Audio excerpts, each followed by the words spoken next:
지연이 시집 온 날, 하늘은 유난히 맑았다. 파란 하늘엔 구름 한 점 없었고, 마당에 감나무는 가 씻은 듯 반짝였다. 그러나 그날 이후 지연의 삶에는 단 한 번도 맑은 날이 없었다. 손이 왜 이렇게 느려? 밥상 하나 차리는데 해가 지겠네. 시어머니 최 씨의 목소리는 늘 칼날처럼 날카로웠다. 그 목소리를 들을 때마다 지연의 등줄기를 식은땀이 타고 흘렀다. 대답을 하면 더 큰 꾸중이 돌아왔다. 그래서 그녀는 늘 침묵으로 하루를 견뎠다. 대답하지 않는 것이 그나마 자신을 지키는 유일한 방법이었다. 친정의 빚 병든 아버지, 그리고 갈 곳 없는 처지. 지연에게 결혼은 선택이 아니라 마지막 피난처였다. 그러나 그 피난처는 곧 차가운 감옥이 되었다. 시집의 대문은 늘 열려 있었지만 그 한가운데 선 지연은 언제나 갇혀 있었다. 새벽 5시면 마당에 닭이 울기 전에 일어나 불을 지폈다. 물독에서 차가운 물을 길어 올리고 쌀을 씻고 장독대의 뚜껑을 매번 닦았다. 그 작은 동작 하나에도 흠이 있으면 욕설이 뒤따랐다. 그 손은 장식이냐? 며느리가 저래서야 집안이 흉하다. 그 말들은 돌멩이처럼 가슴에 박혔다. 마을 사람들도 모두 시어머니의 편이었다. 장터에서 마주친 이들이 수군거렸다. 저 며느리는 복도 없지. 저런 시어머니를 만났으니. 그러나 지연은 속으로 조용히 되뇌었다. 아니야. 복이 없는 건 내가 아니라 저 사람의 마음이야. 그렇게 20년이 흘렀다. 계절은 수십 번이나 바뀌었지만 지연의 일상은 단 한 번도 바뀌지 않았다. 부엌의 연기와 욕설, 그리고 끝나지 않는 집안일. 웃음 대신 체념이 자리 잡은 얼굴에는 세월의 금이 깊게 패였다. 밤마다 지연은 불 꺼진 부엌 구석에 앉아 손등에 굳은 살을 바라봤다. 그 굳은 살은 그저 노동의 흔적만은 아니었다. 꺾이지 않고 버텨온 시간의 증거였다. 그녀는 마음속 깊은 곳에서 아직도 꺼지지 않는 미움을 느꼈다. 그러나 어쩌면 그 미움조차도 자신을 붙잡아주는 마지막 불씨였는지도 몰랐다. 내가 너를 살려줬다는 걸 알아야지. 최 씨의 입에서는 늘 그 말이 흘러나왔다. 그 말이 가장 견디기 힘들었다.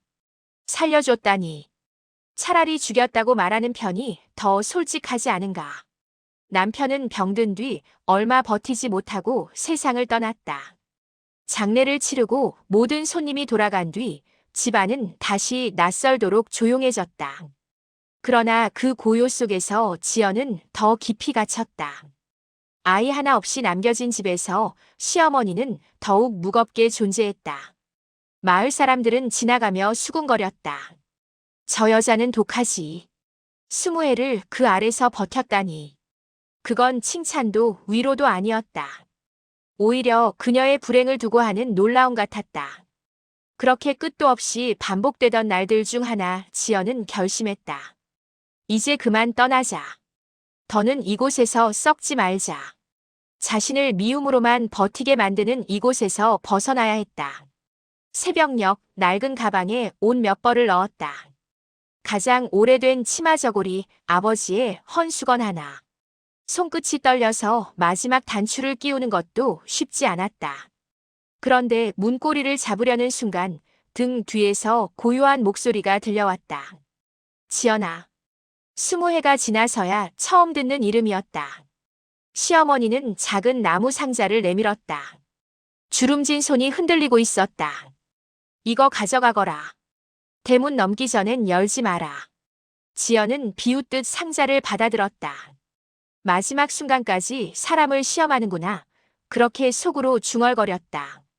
밤새 걸어 친정집 터에 다다랐을 때 새벽 안개가 들판을 덮고 있었다. 무너진 담벼락과 덩굴에 덮인 지붕. 세월은 이곳마저 삼켜버린 듯 했다.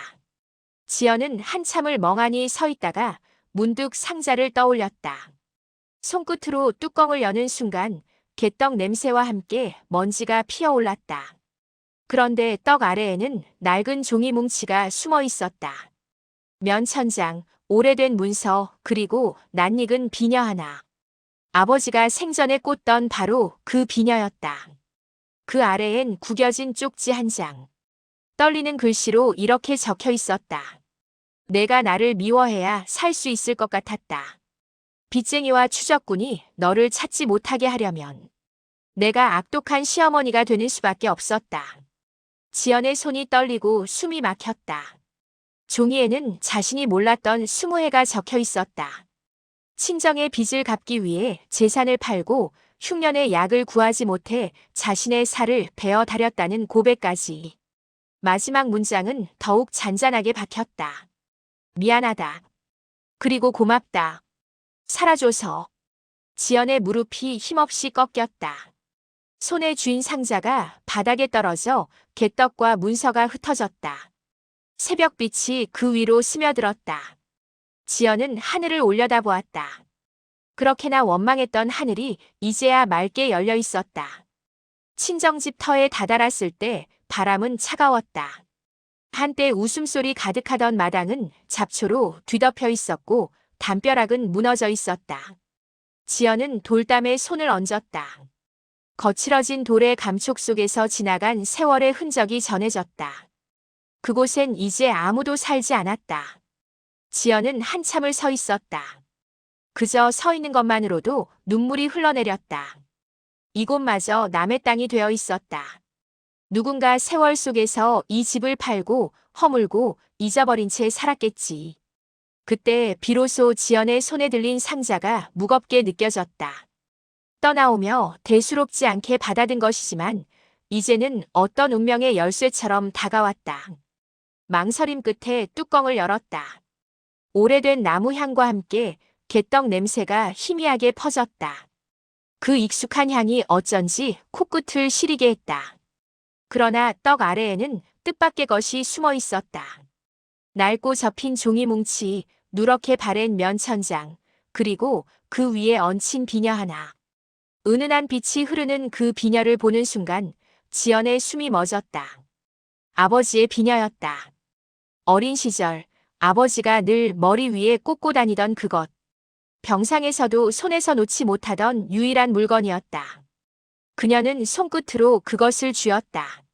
차가운 금속이 손바닥에 닿자 잊고 있던 기억들이 한꺼번에 밀려왔다. 그리고 그 아래에서 작은 쪽지가 나왔다. 구겨지고 색이 바랜 종이에 떨리는 글씨로 이렇게 적혀 있었다. 내가 나를 미워해야 살 수 있을 것 같았다. 빚쟁이와 노비 추적꾼이 너를 찾지 못하게 하려면 내가 악독한 시어머니가 되는 수밖에 없었다. 지연은 종이를 붙잡은 채 숨을 고르지 못했다. 눈앞이 흐릿해졌다. 그 다음 줄을 읽어 내려갈 때마다 목구멍이 타들어갔다. 그 종이에는 자신이 몰랐던 20년의 진실이 있었다. 시어머니가 자신의 친정 빚을 갚기 위해 재산을 처분한 일. 친정집이 다른 손에 넘어가지 않도록 몰래 찾아가 돌보았던 이야기. 그리고 흉년으로 약이 구해지지 않자 자신의 살을 베어 약을 다렸다는 고백까지. 마지막 문장은 유난히 또렷했다. 미안하다. 그리고 고맙다. 살아줘서. 지연은 비녀를 가슴에 안았다. 무릎이 힘없이 꺾이며 땅에 주저앉았다. 상자 속의 문서와 개떡이 이리저리 흩어졌고 찬 새벽바람이 그것들을 스쳐갔다. 하늘이 점점 밝아오고 있었다. 20해 동안 원망하던 하늘이었다. 그러나 그날 아침 지연이 올려다본 하늘은 눈부시게 맑았다. 이제야 비로소 그녀의 세상이 다시 열리는 듯했다. 그날 밤 지연은 한숨도 자지 못했다. 눈을 감을 때마다 쪽지의 글씨가 떠올랐다. 미안하다. 그리고 고맙다. 그 문장 하나가 가슴 깊은 곳을 찢었다. 그동안 품어온 미움이 한순간에 무너졌다. 20해 동안 원망했던 시간들이 모래성처럼 무너져 내렸다. 눈물이 멈추지 않았다. 미움이 무너지고 기억들이 뒤집혔다. 그 모든 매질, 그 차가운 말들, 그 모욕과 명령 하나하나가 이제는 전혀 다른 의미로 다가왔다. 그것이 날카로운 방패였음을, 세상의 칼끝으로부터 자신을 감싸기 위한 마지막 방법이었음을 왜 이제야 알았을까? 새벽이 밝아오자 지연은 자리에서 일어섰다. 부스스한 머리로 상자를 꼭 끌어안았다. 발이 지늘게 빠지고 숨이 차올라도 멈출 수 없었다. 아직 늦지 않았을 거라는 희미한 믿음 하나로 그녀는 시댁으로 달려갔다. 대문은 조금 열려 있었다. 안에서 들려올 것 같던 잔소리도 없었다. 대문을 잡은 손이 덜덜 떨렸다. 어머니, 어머니. 그러나 집안은 조용했다. 부엌에 불은 꺼져 있었고 방 안에는 아직 식지 않은 약탕이 놓여 있었다. 문을 여는 순간 지연은 숨을 삼켰다. 시어머니 최 씨는 평온한 얼굴로 누워 있었다. 마치 오래된 고단함이 모두 사라진 사람처럼, 잠든 사람처럼. 입가에는 희미한 미소가 걸려 있었다. 지연은 비틀거리며 다가갔다. 어머니, 이제야 알았어요. 손끝으로 시어머니의 손을 잡았다. 온기가 있었다면 몇 마디라도 전하고 싶었다. 하지만 이미 너무 늦어버렸다.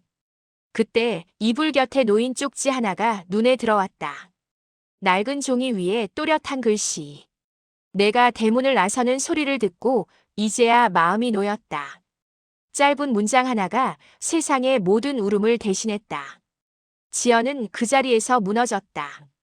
상자와 쪽지를 가슴에 품은 채 끝내 말 한마디 내지르지 못한 채 창밖으로 아침 햇살이 들이쳤다. 그 빛이 두 사람을 감쌌다. 미움과 원망으로 얼룩진 세월이 그 잠깐의 따뜻함 속에서조차 녹아내리는 듯 했다. 지연은 마지막 눈물을 흘리며 속삭였다. 이제야 어머니의 마음이 보이네요. 장례식 날 하늘은 이상할 만큼 맑았다. 겨울 끝자락에 찬 공기 속에서도 바람은 고요했다. 검은 상복을 입은 지연은 관 앞에 오래 서 있었다. 장례복의 깃이 바람에 흔들리고 넓은 마당 한켠에서는 향 냄새가 하얗게 피어올랐다. 어머니. 단 두 글자에 목이 메었다. 살아있을 땐 끝내 부르지 못했던 그 한마디. 세상에서 가장 멀리 돌아서야 할 수 있는 가장 짧은 단어였다. 그 말이 나오자마자 눈물이 흐르고 떨리는 손끝이 관 위를 더듬었다. 20해 동안 그녀는 원망으로 자신을 지탱했다. 그러나 이제 그 미움의 무게가 사실은 아주 뜨겁고 깊은 사랑이었다는 걸 알게 되었다. 어떤 사랑은 다정한 말로 남지 않는다. 때로는 차가운 꾸중과 모지름의 얼굴로 남아 평생을 두고 그 의미를 깨닫게 만든다. 제문이 울리고 곡소리가 끊긴 뒤에도 지연은 떠나지 못했다. 사람들이 하나둘 돌아가고 해가 지평선 너머로 가라앉을 때까지 그녀는 홀로 그 자리에 남았다. 그토록 미워했던 사람이 이제 세상 어디에도 없다는 현실이 믿기지 않았다. 어머니는 결국 나를 살게 하셨네요. 속삭이듯 내뱉은 말에 바람이 실려나갔다. 그 순간 옷 속에 품은 상자의 무게가 다시 느껴졌다. 손바닥 위에서 낡은 나무 상자가 따뜻하게 전해졌다. 열어보니 개떡은 이미 딱딱하게 굳어 있었다. 그러나 그 아래 고이 접힌 쪽지와 비녀는 아직도 온기가 남아 있었다. 지연은 상자를 품에 꼭 안았다. 이건 어머니가 남긴 마음이네요. 그때 비로소 깨달았다. 어떤 어머니는 자식이 자유로워지는 순간 미련 없이 생을 내려놓는다는 것을. 그것이 그들의 마지막 사랑 방식이라는 것을. 장례가 끝난 뒤 지연은 하얀 천으로 상자를 감싸들고 집으로 향했다. 길가의 매화가지 끝에는 봄눈이 맺혀 있었고 그 위로 햇살이 번져나갔다. 그날 이후 지연은 누군가를 쉽게 미워하지 않게 되었다. 미움 뒤에 숨어있는 사랑이 있을지도 모른다는 것을 너무 늦게 배웠기 때문이다.